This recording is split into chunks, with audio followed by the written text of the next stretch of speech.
শব্দটা শুনলেই যেন ভয় আর অনিশ্চয়তা ঘিরে ধরে। অনেকেই মনে করেন এই রোগ পুরোপুরি ভাগ্যের উপর নির্ভরশীল, কিন্তু নতুন এক বৈশ্বিক গবেষণা বলছে ভিন্ন কথা। বিজ্ঞানীরা জানিয়েছেন পৃথিবীতে হওয়া প্রায় 40% ক্যান্সারই প্রতিরোধ করা সম্ভব, আর সবচেয়ে বড় কারণ হিসেবে উঠে এসেছে ধূমপান ও মদ্যপান। আজকে জানাবো কিভাবে জীবনযাত্রার কিছু পরিবর্তনই কমিয়ে দিতে পারে ক্যান্সারের ভয়াবহ ঝুঁকি। আন্তর্জাতিক জনস্বাস্থ্য সংস্থার এক বিস্তৃত গবেষণায় দেখা গেছে বিশ্বব্যাপী প্রতিরোধযোগ্য ক্যান্সারের প্রায় 48% জন্য দায়ী ধূমপান ও মদ্যপান।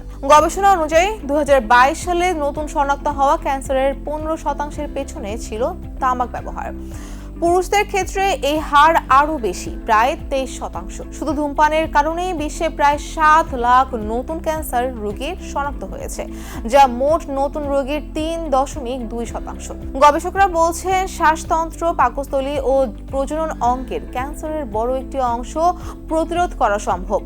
নিয়মিত স্বাস্থ্যসেবা, স্বাস্থ্যকর জীবনযাপন, পরিচ্ছন্ন পরিবেশ এবং ঝুঁকিপূর্ণ অভ্যাস ত্যাগের মাধ্যমে কমানো যেতে পারে এই রোগের ঝুঁকি। নারীদের ক্ষেত্রে বিশেষ ঝুঁকি হিসেবে উঠে এসেছে হিউম্যান প্যাপিলোমা ভাইরাস বা HPV সংক্রমণ, যা জরায়ুমুখী ক্যান্সারের কারণ হতে পারে।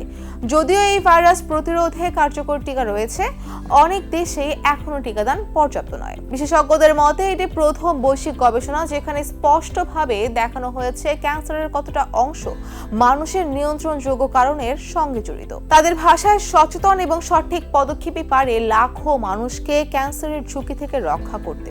বিশেষজ্ঞরা বলছেন ক্যান্সার মানেই শুধু ভাগ্যের খেলা নয়, স্বাস্থ্যকর জীবনযাপন, ধূমপান এবং মদ্যপান থেকে দূরে থাকা এবং নিয়মিত স্বাস্থ্য সচেতনতা, এই ছোট্ট ছোট্ট পরিবর্তনই হতে পারে বড় সুরক্ষা।